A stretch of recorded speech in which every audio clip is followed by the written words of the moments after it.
Ole Miss, I got a question. Are you ready?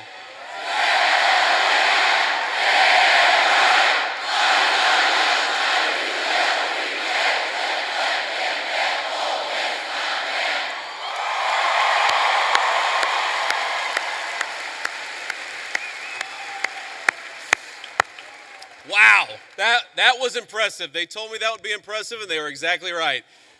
So let me say a few words of thank you first to my dear friend and the widow of my dear friend Charlie Kirk. Erica, you have been such an amazing inspiration to the entire country. How much do we love Erica Kirk? She's done a hell of a job.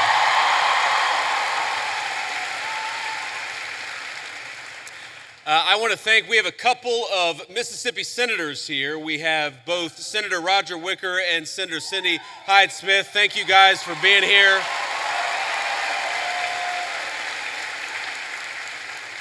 We have the governor of Mississippi with us. We got an all-star crowd here. Governor, thank you for being here.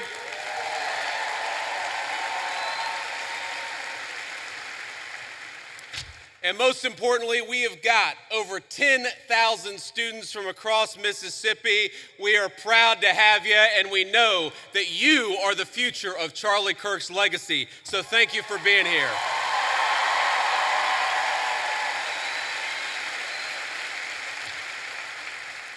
You know, I got this whole speech written, and I'm not going to deliver any of what I had written. I'm just going to speak from the heart, because that's what Charlie would so often do. And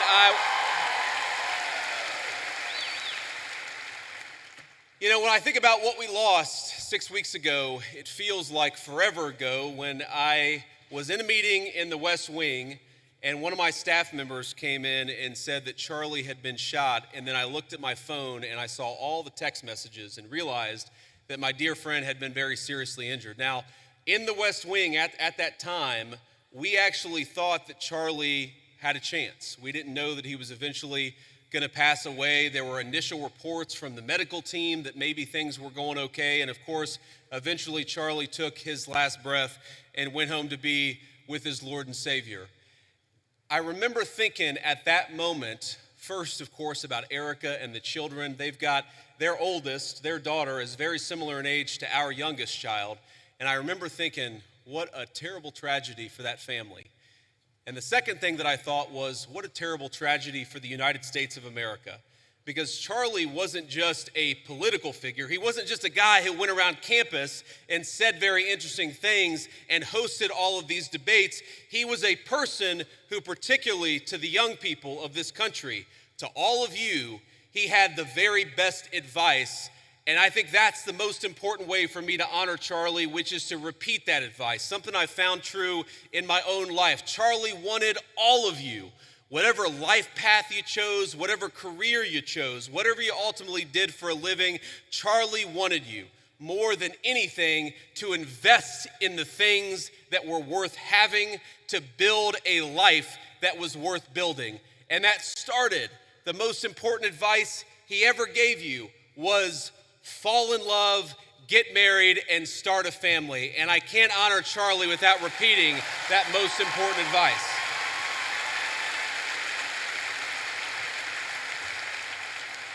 Now, most of you are probably too young to have found the person you're going to spend the rest of your life with. Some of you are lucky enough to have found that person already.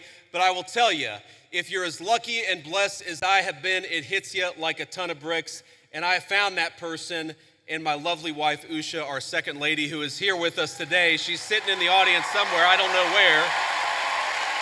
But I love you, honey. And have children. That's something Charlie also always told. I grew up in a generation. I'm 41 years old. I'm a millennial.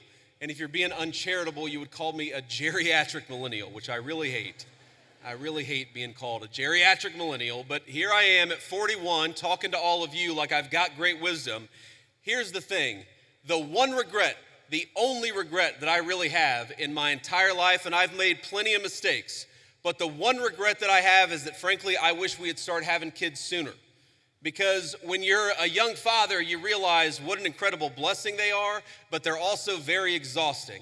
And I know here at Ole Miss, we like to party a lot. And I know at Ole Miss, occasionally some of you will have a few drinks on a Friday or Saturday, or hopefully not a Tuesday night, but I'm sure that happens from time to time here in SEC country. But here's the thing, when you go out until 3 in the morning and wake up at 6 a.m. for class, the thing that I've learned in my old age is that incredible energy, God actually meant it for another purpose, and that purpose was to help take care of a family. So while you're young, have those babies if you're able to. That's something Charlie said all the time.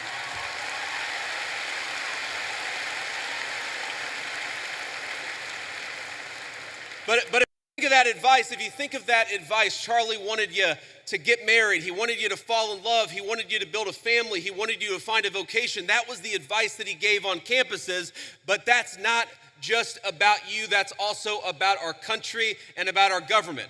Because while you have the freedom to live life as you so choose, I have got a responsibility as your vice president to make the American dream as accessible as possible. And this is why, my friends, this is why we care about all the things that we care about. Why do I care so much about having a secure border in the United States of America? It's because I believe that when you let in a flood of illegal immigration, what it does is it drives down the wages of young people and makes housing unaffordable for the entire American population. That's why we closed down the border.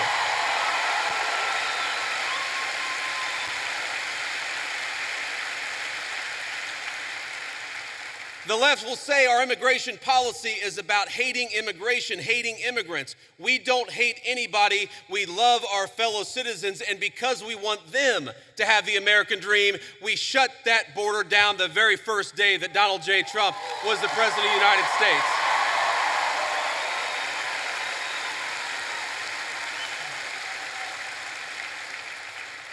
I care about you being able to afford a home, which is why we fought so hard to fix the broken policies of the Biden administration. I want a lot of you, I'm sure there are military veterans in this room right now. I'm sure there are a lot of people who will join the military in the future, and we're proud of you. But part of America First is ensuring that we never ask you to go and do the American people's business unless it is in the interest of the United States of America, and that's how we honor the sacrifice of our troops.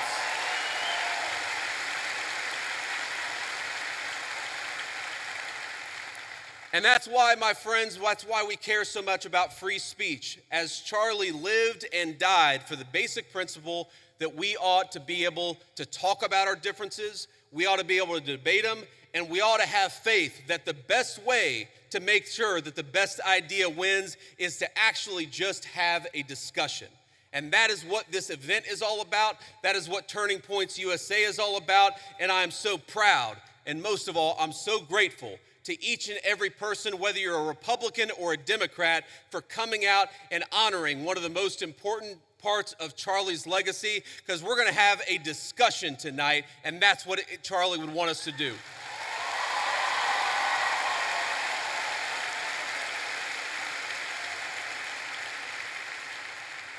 Now, I want to get to questions, and I want to leave plenty of time for questions, but I want to make just a couple of final points about Charlie's legacy in politics. The most important thing about Charlie is that he was a great husband and a great father. Erica told me probably 12 hours after Charlie had been pronounced dead, she was just absolutely devastated. She was unable, if you've ever known anybody who's grieving, sometimes they're unable to even hold a single thought for more than a few seconds. And what Erica told me, and I'm going to get a little emotional, is that she said that Charlie never yelled at her, he never cussed at her, and that to me is a great legacy to leave as a husband and a father, for your wife to be able to say that my husband was always good to me, and Charlie was a good man.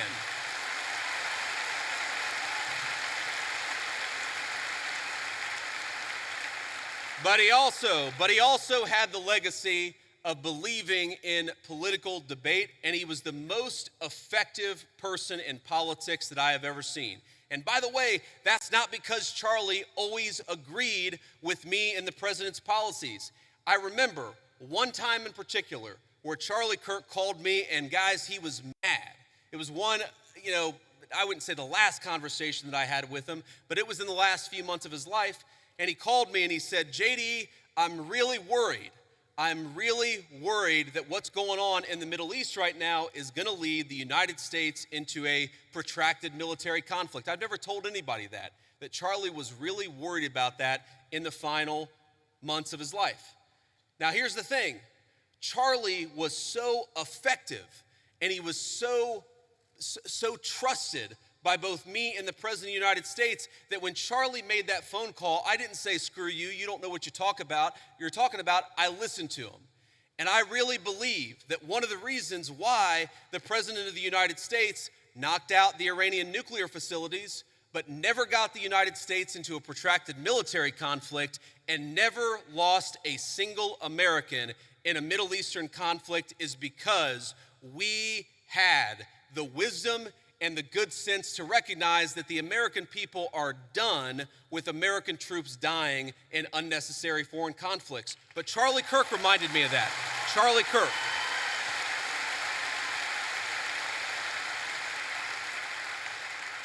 So that was a great moment for our country. It was a great moment for my friendship with Charlie Kirk, because friendship is not just about telling everybody what they want to hear. It's not just about agreeing with everybody all the time. It's about having the trust in another human being that you can tell them they're wrong and actually encourage them to change their mind. Or in that case, not necessarily even tell us that we were wrong, but make sure that we were thinking about all the options. And of course, under the president's leadership, we were doing exactly that. But Charlie was so good at that. And I think that's one of the ways in which I want all of you to honor your legacy. Obviously, you care about our great nation or you wouldn't be here. A lot of you will go on to become future leaders in business or in politics. A lot of you will run campaigns. A lot of you will work on campaigns. A lot of you will be future leaders. There might even be a lowly future vice president of the United States in this very room. But here's the thing that I want all of you to remember. Charlie wasn't effective just because he had opinions. A lot of people have opinions. Charlie was effective because he was courageous, because he worked very hard, and because he made his vision a reality. And so if you care about this country, as I know all of you do, don't just complain about social media. Get up and get involved in a campaign. If you want a better policy outcome, even from an administration that you voted for, then get out and get involved and making your voice heard. If you care about this country, love it enough to get involved in the process and how we govern it. That is the only way we are going to save the United States of America, and that is perhaps the greatest contribution that you can make to Charlie Kirk's legacy is getting involved in saving this country. I'm in the fight, and I know every single one of you are with me. God bless you, and thank you for having me.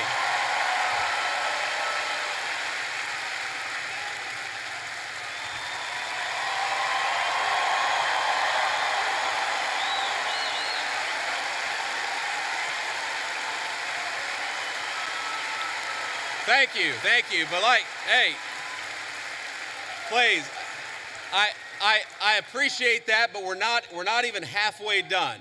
So here's, I don't know what you're saying, but it sounds awesome.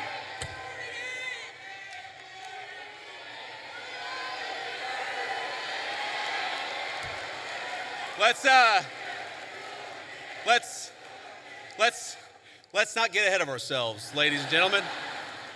What we're going to do next is actually take some questions. And I remember one of my favorite things about Charlie, not that there aren't going to be some questioners who agree with me, but if you disagree with me, I would ask that you come to the front of the line, because we want to talk to people we agree with. We also want to hear from people we disagree with. It is hard for me to see because the spotlights are very bright, but whoever's in line, go ahead and ask your question. Oh, there we go. Okay, now I can see you. How you doing? Hi, Mr. Vice President. Thank you so much for being here. My name's Lucy. And I'm Ellie, and we're with the Turning Point chapter for this question. Thank you, guys. Can you tell us how your faith helps you in your role as Vice President?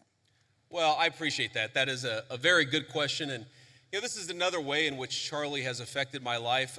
I would say that I grew up, again, in a generation where even if people had very deep personal faith, they didn't talk about their faith a whole lot. And I grew up in a country where you just didn't hear political leaders talk about their faith, but the reason why I try to be the best husband I can be, the best father I can be, the reason why I care so much about all the issues that we're going to talk about is because I believe that I've been placed in this position for a brief period of time to do the most amount of good for God and for the country that I love so much. And that's the most important way that my faith influences me is we all get a limited opportunity to make a difference. And if you believe as we believe, you believe that God, you believe that Jesus Christ has a plan. And sometimes we don't understand that plan. By the way, one way I don't understand that plan is why my friend lost his life 6 weeks ago. Sometimes I get pissed off about that. But what I remind myself is that there is a deeper rhythm, that Jesus Christ is the author of the fate of human history, and we are charged to do everything that we can to effectuate that vision, to make our country a more virtuous place, a more prosperous place where people can raise a family and not be persecuted for their faith, but teach their children their faith. That recognition that all of us have a duty. And I have two very important duties as Vice President of the United States to the American people and to God, and that's the most important influence my faith has on me. Thank you.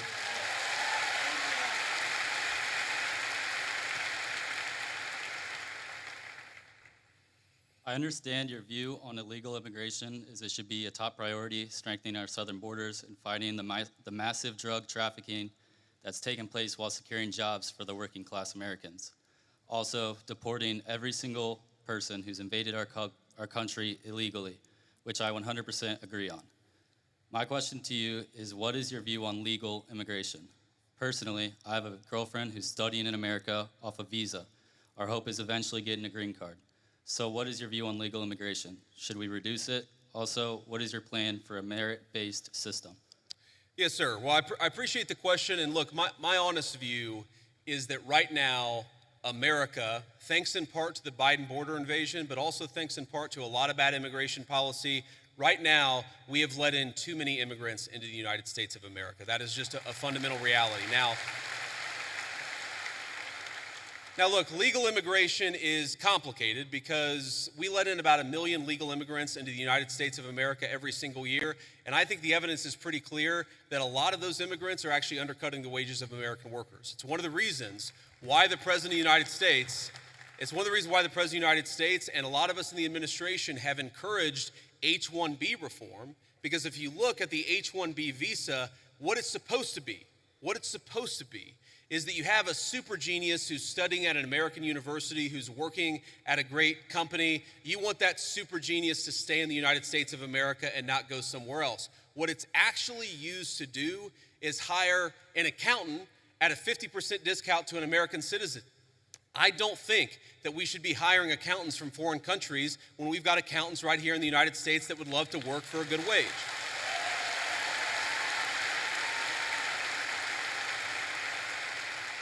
Now, you asked about, I think, your girlfriend, you said, and I obviously don't know the full details about your situation, but my view is, look, there are people who want to come to the United States of America, and some of them, I'm sure, can enrich the United States of America by coming here, but we have got to get our overall numbers way, way down. Too many people have come into the United States of America. I am married to the daughter of immigrants who came to the United States in the 1980s. I do believe that many immigrants do in fact enrich the United States of America, but here's the problem. We don't even know how many illegal aliens we have. We don't even know. The best guess is probably 25, 30 million people. I've heard estimates as high as 50 million. When something like that happens, you've got to allow your own society to cohere a little bit, to build a sense of common identity, for all the newcomers to assimilate, the ones who are going to stay, to assimilate into American culture. Until you do that, you've got to be careful about any additional immigration, in my view. Thank you, sir. Thank you.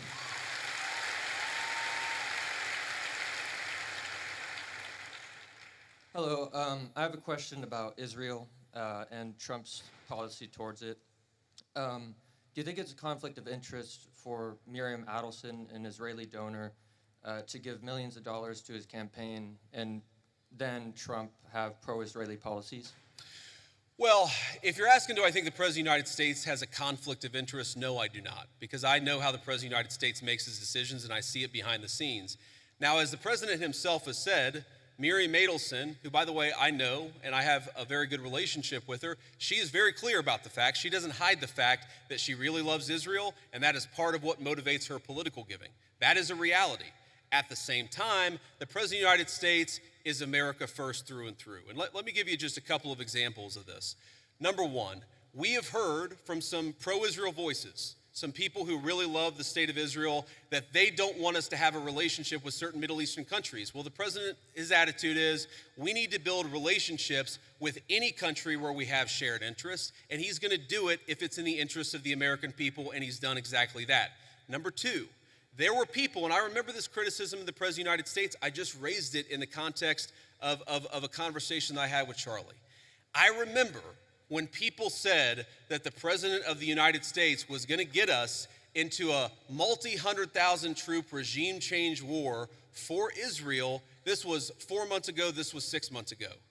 Now, the people who accused the President of the United States of wanting to get us into a regime change war for Israel, I wonder if they stepped back and said, you know what, we were wrong about that, because the President of the United States did not want to get us into a regime change war for any other country. He wanted to knock out a nuclear facility and get everybody back home, and that's exactly what he did. So I understand there's some frustrations out there, but I think the President of the United States, more than any president of my lifetime, is willing to stand up to anybody if he thinks it puts the interests of the American people first. Thank you. Hello, Vice President Vance. How you doing? Good. I have a question. Do you condone large private corporations such as Palantir hoarding data caches on U.S. citizens? No, I don't condone it. And here's the thing. So I get asked about Palantir a lot because there's this internet meme out there that somehow I am super in bed with Palantir. And here's the thing that I'd say about this. Palantir is a private company. They sometimes do a useful service, and sometimes they're going to do things that we don't like. You should be demanding that your representatives do two things when it comes to Palantir or when it comes to any other technology company. Number one, protecting your data. What's going on with artificial intelligence is going to mean that there are massive inducements to steal your data, to harvest it, and to use it against you to sell digital advertisements. That is not what I believe in, and I've been fighting against it, whether it's Palantir or any other technology company, literally before I ran for office. When I ran for office, I was criticized by Republicans in my Republican Senate primary because I was talking then about Google and Facebook harvesting our data. It's unacceptable. I don't care who does it. I don't want them to do it. Number two, and this is also very important, what's going on with artificial intelligence, we got to be worried about large-scale surveillance, okay? Everything, when you asked about Palantir, do you know that every time you make a credit card transaction, the credit card companies are collecting data on how you spend your money? Do you know that every time you linger over a link on the internet for more than a half second, the search engines are collecting data on you so that they can sell you advertisements? One of the biggest questions for American policy over the next 10 years is how to ensure that you are a sovereign citizen. And you cannot be a sovereign citizen if any private corporation or any government can steal something from you that belongs to you. Yes, sir. Thank you. Thank you.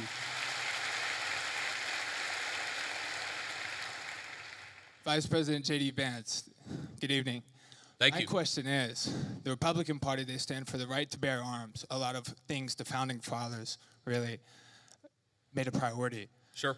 And I feel as if requiring Christianity in public schools goes against the founding fathers' wish of freedom of religion. What do you think about that? Well, I guess who is saying that we require Christianity in public schools?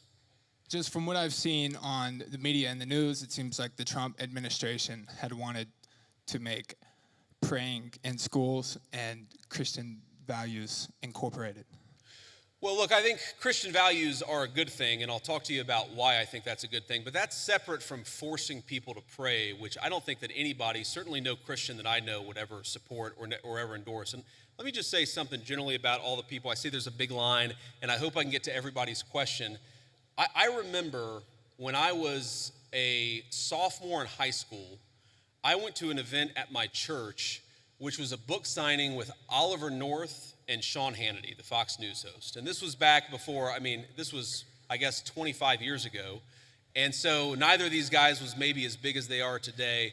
And I remember standing in line, and I'm about to say hello to Oliver North and Sean Hannity, and I remember thinking to myself, I was so nervous, all I need to do is shake their hand, give them a firm handshake, and tell them my name. That's what I'm thinking. Firm handshake, tell them my name. Firm handshake, tell them my name. And I get to the front of the line, and Sean Hannity looks at me, and he says, "How are you doing?" And I totally panic, and I go, JD. Because I had rehearsed shaking and saying my name. My point is, I admire your guys' courage, and please don't be nervous. If you need to work through a question, think about it, speak it. We're all here to have a nice conversation, and we're all supportive of it. Here's the thing when you talk about forcing, I'm gonna answer your question, forcing Christianity, forcing people to pray. There's a liberal idea out there that I think is wrong, and that's that liberalism is the source of freedom of religion. And actually, if you go back to the original founding documents of the United States of America, if you go back to the Anglo-legal tradition, well before there was ever a United States of America, what you find is that freedom of religion is actually a Christian concept. And the reason it's a Christian concept is very simple. Because Christianity, Imago Dei, the idea that we are all made in the image of our Creator, means that we must respect the free will of every single person. Now, part of that is you have a conversation with people. Having free will doesn't mean that you're not allowed to encourage somebody, that you're not allowed to talk to somebody about your faith, that you're not allowed to talk about certain values in school. When our founders talked about freedom of religion, they didn't mean you weren't allowed to say a Christian prayer in a public school or that you weren't allowed to talk about Jesus Christ in a public forum. They just meant that nobody could force you to profess the Christian faith. That had to come from your own free will. And I believe that, and I think every Christian who I've ever spoken to believes that the source is the Christian, the source of your faith. The Christian understanding must be your own free will. But here's the thing about Christian values. There are a lot of Christian values out there that I think that we've just sort of assumed and we've in fact taken for granted.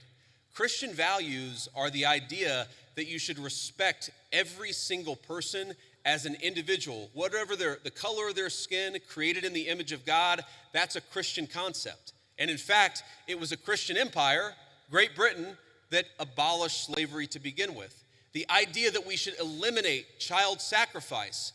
What did the Christian settlers find when they came to the New World? They found a lot of civilizations that were murdering babies in weird religious rituals. It was Christianity that said we don't kill children just because they're somehow inconvenient to people. A lot of the things, human rights, the very idea that human beings have rights are a Christian concept. And so I'd ask you, my assumption based on the question is that you're skeptical of Christianity, or at least of certain public professions of Christianity. One of my favorite Bible verses is, "By your fruits ye shall know them." And I think that the fruits of the Christian faith are the most moral, the most just, and the most prosperous civilization in history. I make no apologies for believing that Christianity is the pathway to God. I make no apologies for thinking that Christian values are an important foundation of this country, but I'm not going to force you to believe in anything because that's not what God wants and that's not what I want either. So, Go ahead.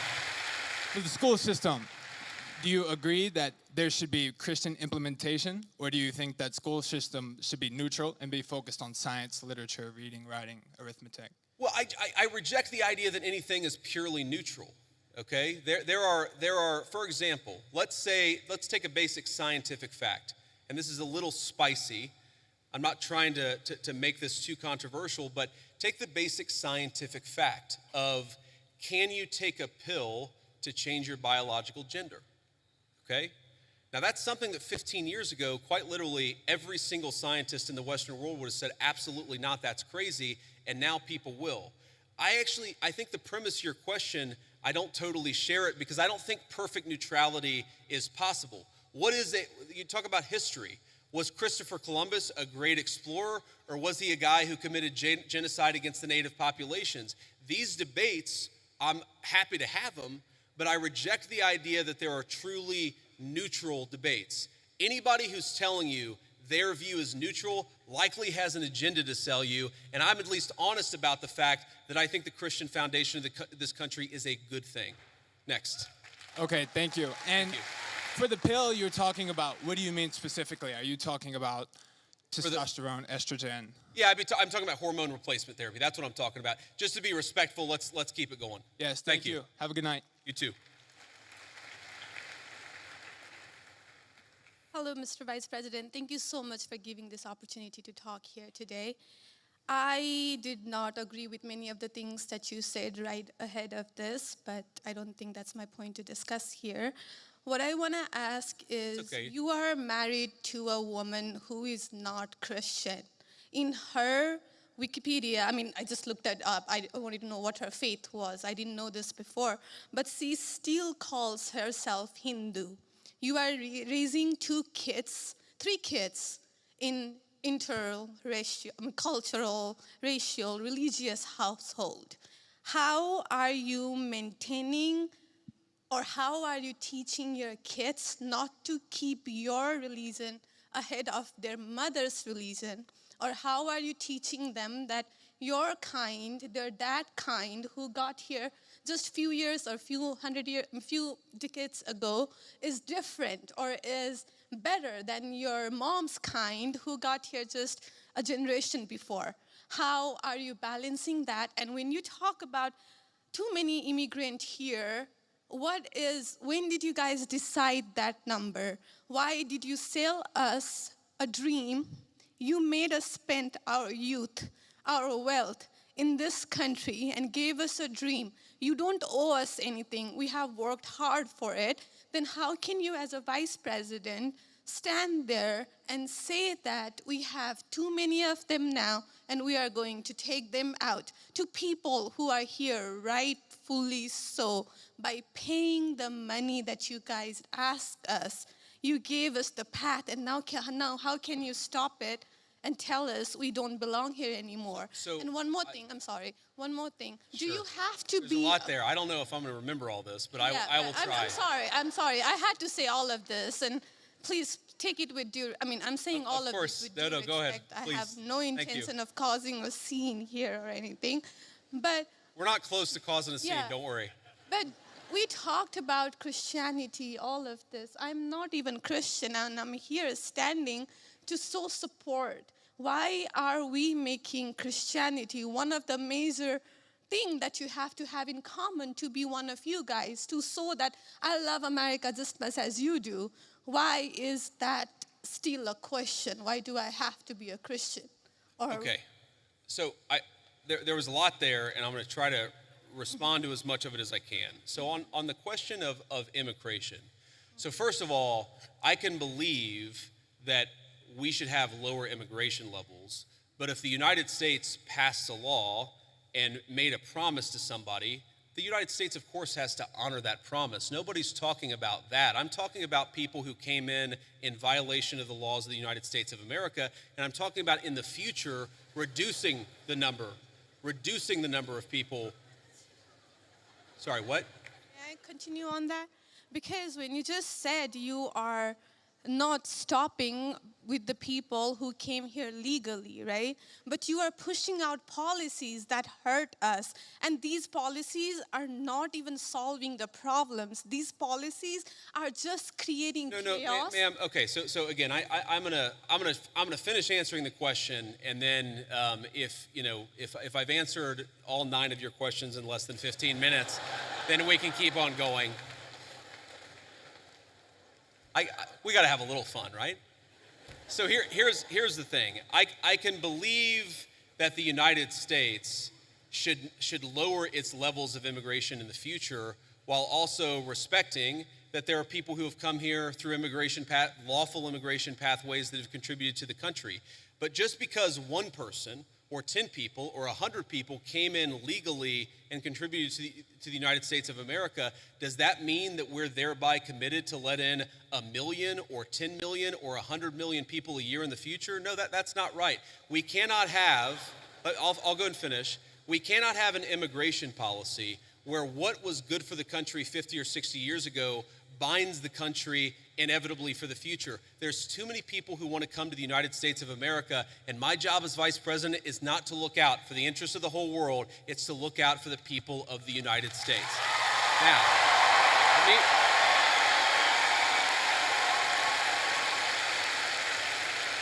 Now, you asked a personal question about our interfaith household. And yes, my wife did not grow up Christian. I think it's fair to say that she grew up in a Hindu family, but not a particularly religious family in either direction. In fact, when I met my wife, we were both, I would consider myself an agnostic or an atheist, and that's what I think she would have considered herself as well. You know, everybody has to come to their own arrangement here. The way that we've come to our arrangement is she's my best friend. We talk to each other about this stuff. So we decided to raise our kids Christian. Our two oldest kids who go to school, they go to a Christian school. Our 8-year-old did his first communion about a year ago. That's the way that we have come to our arrangement. But, thank you. My 8-year-old was also very proud of his first communion. Thank you, guys. I'll tell him that Old Miss wishes him the best. But I think everybody has to have this own conversation when you're in a marriage. I mean, it's true for friends of mine who are in Protestant and Catholic marriages, friends of mine who are in, atheist and Christian marriages. You just got to talk to the only advice I can give is you just got to talk to the person that God has put you with, and you've got to make those decisions as a family unit. For us, it works out. Now, most Sundays, Usha will come with me to church. As I've told her, and I've said publicly, and I'll say now in front of 10,000 of my closest friends, do I hope eventually that she is somehow moved by the same thing that I was moved in by church? Yeah, I honestly do wish that, because I believe in the Christian gospel, and I hope eventually my wife comes to see it the same way. But if she doesn't, then God says everybody has free will, and so that doesn't cause a problem for me. That's something you work out with your friends, with your family, with the person that you love. Again, one of the most important Christian principles is that you respect free will. Usha's closer to the priests who baptized me than maybe I am. They talk about this stuff. My attitude is you figure this stuff out as a family, and you trust in God to have a plan, and you try to follow it as best as you can. And that's what I try to do. I want to make a final point. So I don't want to cut you off. I want to be respectful to all the people behind you in line, but I want to make this point about immigration, okay? If you ask the question, what is the exact right number of immigrants for the United States to let in, it is just very specific on the context. If you go back to the 1920s, the United States passed an Immigration Reform Act that effectively cut down immigration to close to zero for 40 years in this country. And what happened over those 40 years? The many, many people who had come from many different foreign countries and different foreign cultures, they assimilated into American culture. And there was an expectation that they would assimilate into American culture.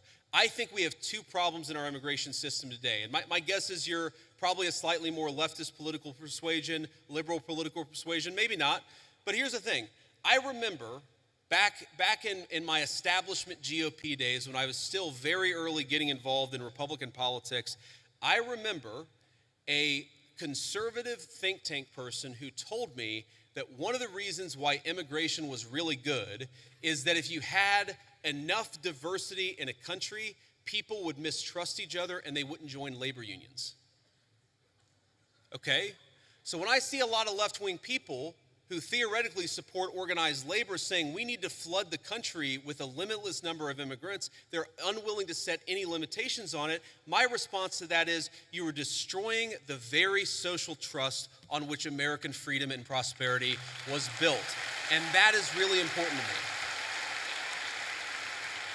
So the honest answer to your question, what is the exact number of immigrants America should accept in the future? Right now, the answer is far less than we've been accepting. We have got to become a common community again, and you can't do that when you have such high numbers of immigration, which is one of the reasons why we have the immigration policy we do. Thank you. Next.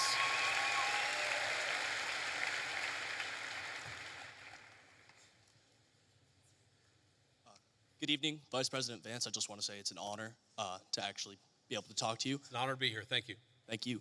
One of my biggest questions is, I feel like one of the biggest problems that America is facing today is that ever-growing social political divide, and we're seeing this on the Republican and Democratic side, but we've seen that a refusal to cooperate with the other side has led to some major issues, including right now the government shutdown, and I wonder, as the party in power, what are your plans to address that issue towards reaching that olive branch out to the other side to actually come to an agreement on how to go forward with our government?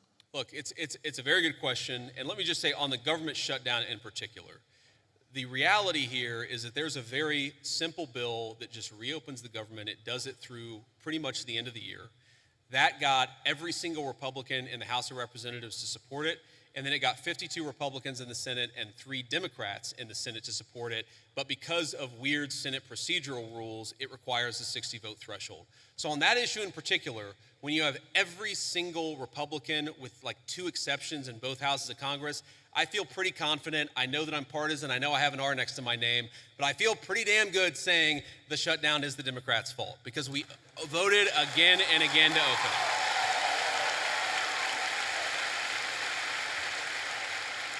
Now, but there's a broader question there, and I think most Americans, whatever their political persuasion, would actually like the country's political parties to work together better to solve the problems. And look, and I agree with that. And my approach when I was in the United States Senate was to try to find some issues where we could agree with the other side on and try to work with them on it.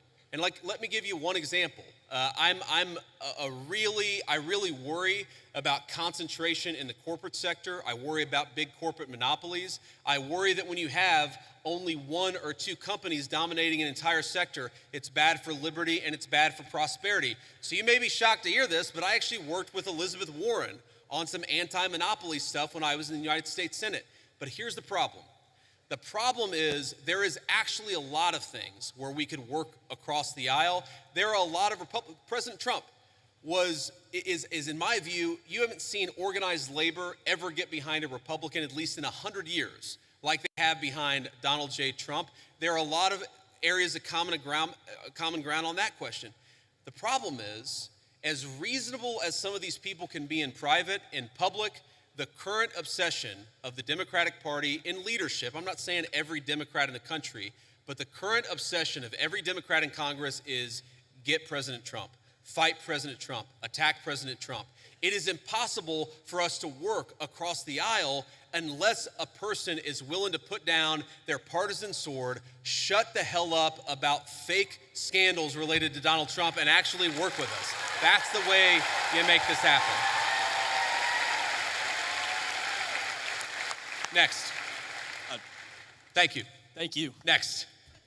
I'm going to try to get through as many as possible, guys. Thank you. Good evening, Mr. Vice President. Hello. Hi. I actually drove here all the way from Memphis, Tennessee. Go Tigers. So I'm sure everyone here is aware of the Memphis Safe Task Force that has been in the city for about a month now, and I checked a little earlier. As of this morning, I believe they've arrested 1,700 people and seized about 300 illegal guns. So I want to ask, how does this law enforcement objective jive with Attorney General Pam Bondi's pledge to make the Department of Justice a more pro-Second Amendment Department of Justice? Because I'm sure most people in here support the Second Amendment.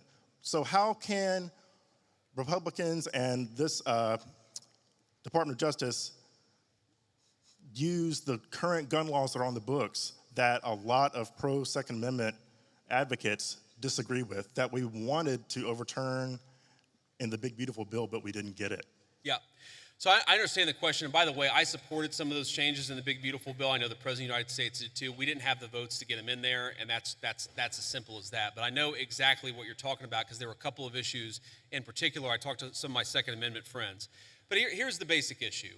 We don't want people who have violated the law, who have committed felonies. The Second Amendment, like every other amendment, it's about due process. It's that you don't have your rights violated unless there is due process of law. If you're a person who's committed 4 felonies and a court has lawfully ordered that you shouldn't have a gun and you're running around with a firearm, I don't have any problem with law enforcement saying you don't get to have that firearm that is illegally possessed, illegally obtained. I think that's basic law and order. Now again, if you had, if you had somebody come in and say, well, we don't think that person should have a firearm, but they haven't violated any law, that's a totally separate question. That's not what we're focused on. What we're focused on is violent crime and people who have violated, the bodily autonomy of another human people. A person who has committed an act of violence against one of their fellow citizens, we're going to clean up the streets, get those people off the streets, and make America safe for the American citizens again. That is our entire law and order policy, and I think we're doing a pretty good job at it. Thank you.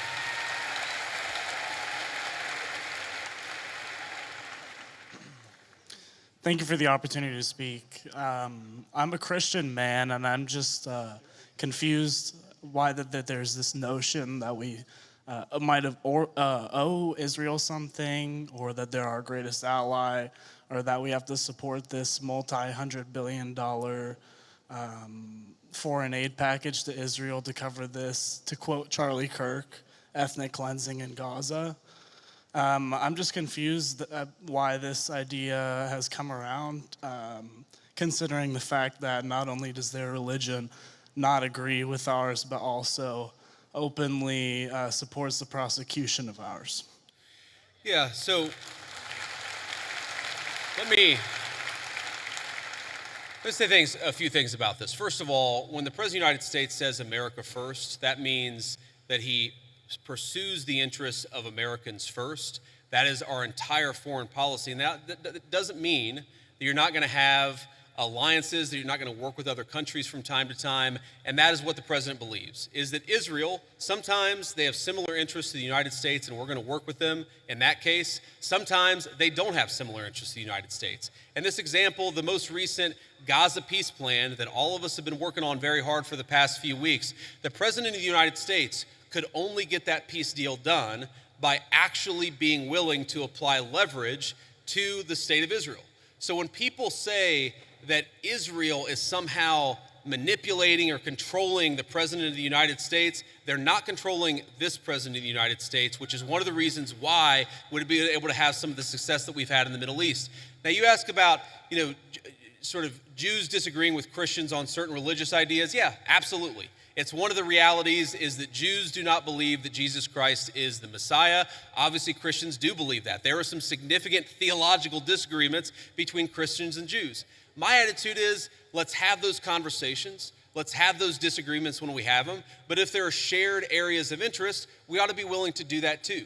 For example, one thing I really, really care about is the preservation of the Church of the Holy Sepulchre in Jerusalem. Christians believe that that is the site where Jesus Christ was crucified, and also that his tomb is right there as well.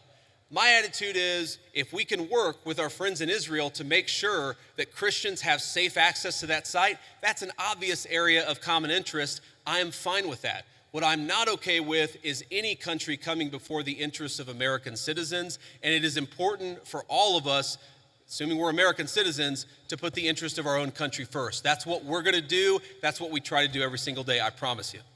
Thank you.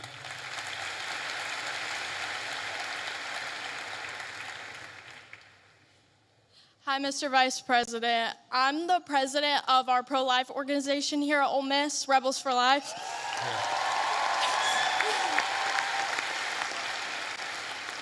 And I myself, as the president, am 100% pro-life.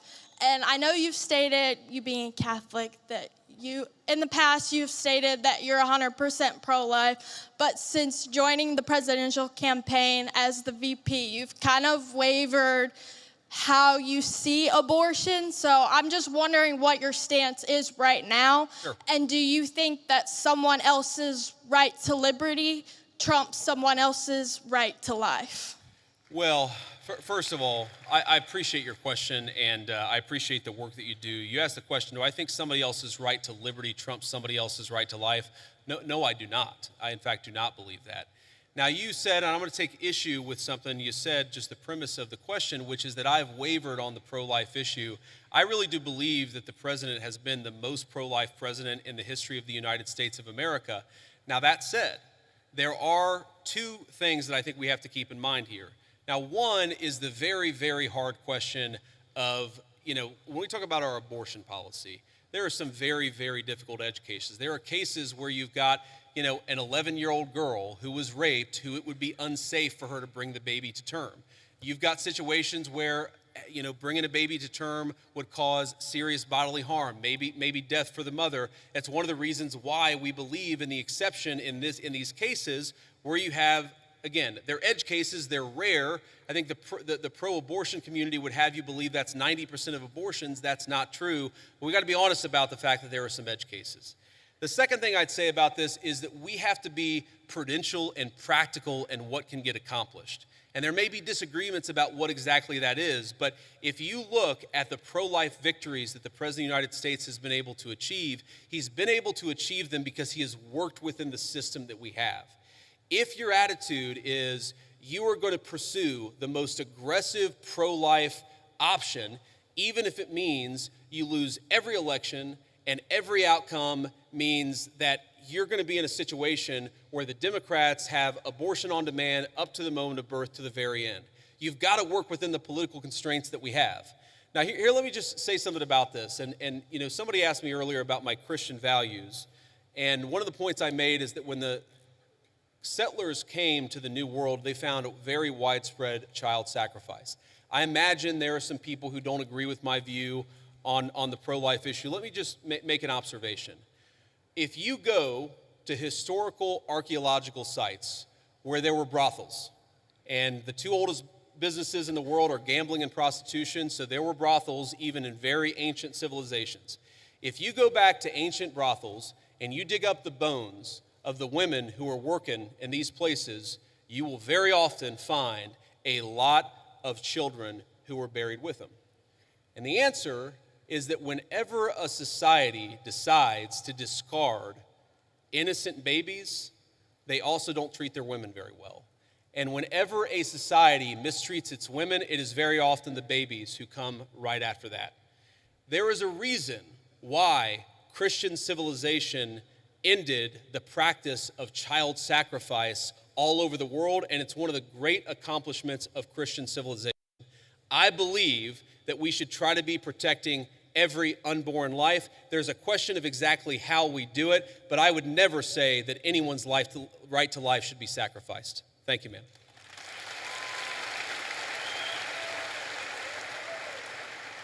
First, I just have to say I'm thrilled to hear you articulate Christian values on a stage like this and to remind us that things we take for granted and things we value so much have a Christian origin. So thank you for that. I really mean that. However, so much of liberalism, by the way, so much of the far left is a sort of, if you really pay attention to it, it's a kind of perverted version of Christianity. Like, there's nothing wrong, of course, with focusing on people who are disenfranchised, for example. That's the focus of liberalism. But if you completely separate it from any religious duty, any civic virtue, then that can actually become, for example, an inducement to lawlessness. You can't just have compassion for the criminal, you also have to have justice too, which is why I think that a properly rooted Christian moral order is such an important part of the future of our country. But sorry, I interrupted you, go ahead. No, amen, absolutely. Now, as much as I hope and pray that we can be a nation of Christians, the idea of a Christian nation scares me.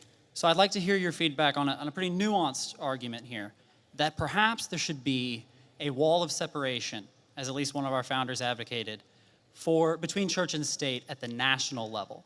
However, that line can and should get blurrier as we descend to the community level. And perhaps that is actually the system, the structure that our founders gave us when they said Congress shall make no law establishing a religious body. However, states did have close relationships with churches at that time.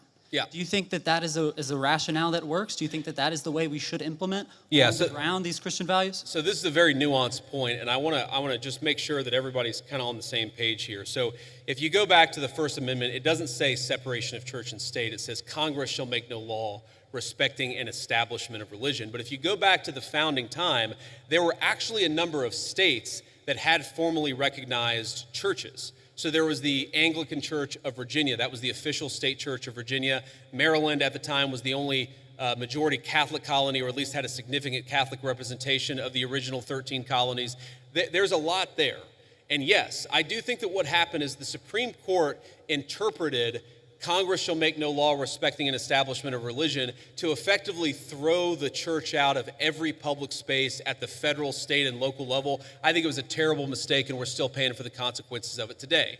But and I think this is your point, if you were to undo that, if you were to get back to a system actually meant by the founders where Congress is not setting up an established religion, but people in their local communities can kind of do whatever it is that they want to do, I think that would be a better system than what we have today. But I think the most important principle that we have got to remember is you do not have to completely kick God out of the public square, which is what we've done in modern America. It's not what the founders wanted. It's not good for the United States of America. And anybody who tells you it's required by the Constitution is lying to you.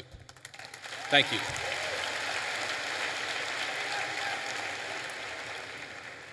Hello, JD. How you doing today, man? Good. How you doing? In the wise words of Ricky Bobby, I don't know what to do with my hands. Don't feel bad. Neither do I half the time, man. Okay. First off, yeah, laugh it up. Okay, first off, I just want to say I am a huge supporter of the Trump administration. I was 3 months too late to vote for you guys, but if I could have, I would have. So I'm a huge supporter of you guys before I make my argument, but there is something you guys are doing that is kind of disturbing me a little bit. Okay, go ahead. Thank you. You guys have sent the military into Washington, D.C. and a few other cities that I can't think of off the top of my head, which first off, they've had wonderful results. Like no one can deny the results of that. It's wonderful. Some might even say the greatest. I'm a comedian. I like this guy. Who is this guy? Thank you, JD. I like you too. Now he's gonna ask the question about all the shit that we did wrong, but that's okay. Go ahead and ask your question. But yeah, I'm just wondering, well, it's not necessarily something you did wrong, but it's what could someone else do wrong? Let's say we get a complete tyrant in office, and let's say Turning Point USA is having a huge protest against something really bad that we don't like, and let's say he's a president is saying that it's getting violent. How can we? I'm trying to think. My mind's kind of blank. What is the difference between what you're doing and how could we prevent someone from abusing that power? Yeah. So look, I understand where the question is coming from, and I think it's a fair question.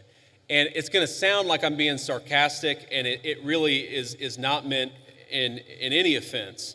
But when you talk about what could another administration do, to take a wild, hypothetical example totally off the top of my head, what if Joe Biden sent the Federal Bureau of Investigation to start arresting his political opponents?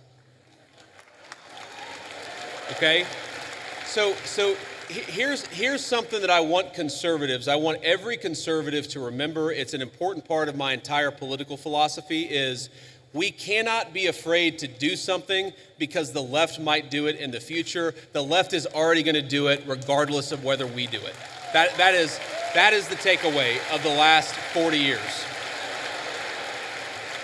And in particular, if you look at what we're doing, if Joe Biden wanted to deploy the National Guard to a red state in a place where the murder rate was twice what it is in third world countries to actually go after murderers, that would be a great use of the National Guard. Unfortunately, I don't think Joe Biden would use it like that. What I'm worried about, frankly, is what the far left already did with American law enforcement, and that is the thing that we have to prevent against. And the answer to that question is you make sure the people who did it face penalties for using the federal power against American citizens. And by the way, That's exactly what we're trying to do. Thank you. Thank you, JD. Honor to meet you, man. Good to meet you too, man.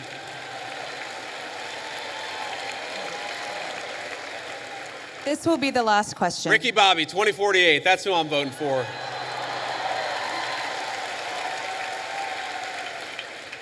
This is the last, oh, wow, we've been here over an hour. That's amazing. Okay, I'm sorry, those of you who didn't get to answer a question. I tried to be as quick as I could. Go ahead. Mr. Vice President, I'm humbled and honored to be here. Recently, President Trump endorsed a candidate to run against Republican Representative Thomas Massie, who has opposed and criticized some of the Trump administration's aims. How would you address those who fear that principled disagreement or independent thinking is discouraged within the party because of how it can be framed as a betrayal instead of as internal accountability or an opportunity for debate and negotiation? So it's a very good question. And let me say, this one is hard for me. And the reason it's hard for me is because Thomas Massie and I, he's one of the first people that ever reached out to me about my book or about political office. I've known Thomas Massie well before I ever got involved in politics. Thomas's wife died well, maybe it was a year and a half ago, 2 years ago. It was a little while ago. She died very unexpectedly, was a very sweet and kind woman. And I was probably one of the first people that called Thomas to offer my condolences. I think the problem with Thomas, and I've told him this in private, and now I guess I'll say it in public, is it's one thing to disagree with the party on a particular issue. It's one thing to to have your independent stand on a number of questions. And by the way, some of the stuff where Thomas Massie has been independent against the Republican Party, I've agreed with him with. Thomas and I worked together during 2023, where I was trying to stop the limitless flow of American money to Ukraine, and Thomas was one of the people I was working closest with it. But that's one thing. Being independent, having your own opinions is one thing. Voting against the party on every single issue, you're eventually going to make too many enemies. And that is the problem that Thomas has had. It's not one issue, it's not 3 or 4 issues. It's that every time that we've needed Thomas for a vote, he has been completely unwilling to provide it.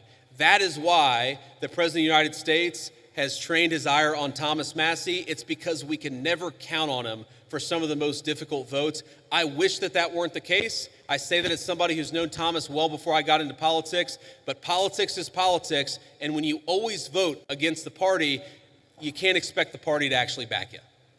That's the reality. So, let me say just a couple of final things before I hit the road here. And one, it has been such an amazing honor to be with all of you this evening. I want to say 2 things.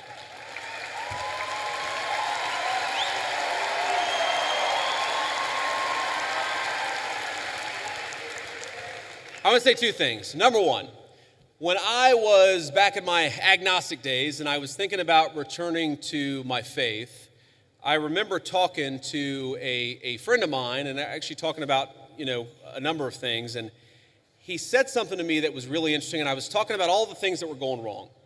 I was looking to the future. I was talking about everything that was broken in the world. And I said to him, things are just really, really dark. And he stopped me in my tracks. He said, JD, you're right. There are a lot of things that are really dark out there, but despair is a sin. Now, I know not all of you are Christians, but for the Christians out there, I think that it is very important to remember that despair is actually a sin. It's okay to disagree. It's okay to criticize. It's okay to think that things aren't going well with a particular issue, but we are called to never give up hope. But I think one of the critical lessons of Charlie Kirk's life to his dying breath, this was a man who never lost hope in his Creator and never lost hope in the United States of America. So let's remember that and carry that forward as a way to remember.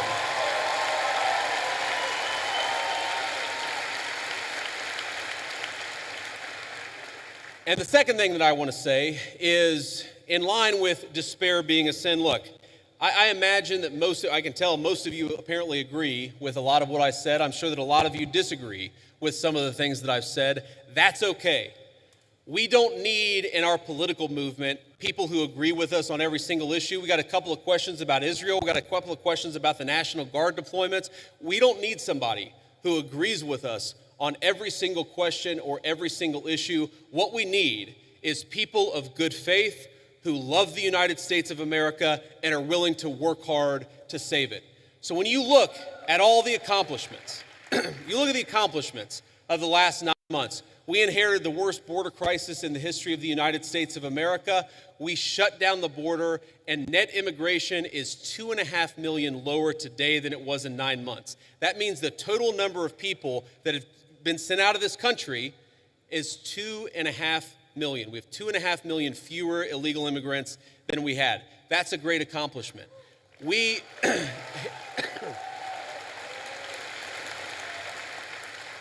inherited a terrible affordability crisis from Joe Biden, and I'm not going to tell you everything's perfect because it was a real bad situation that we inherited, but inflation is consistently below economists' expectations, and we are chipping away at it every single day.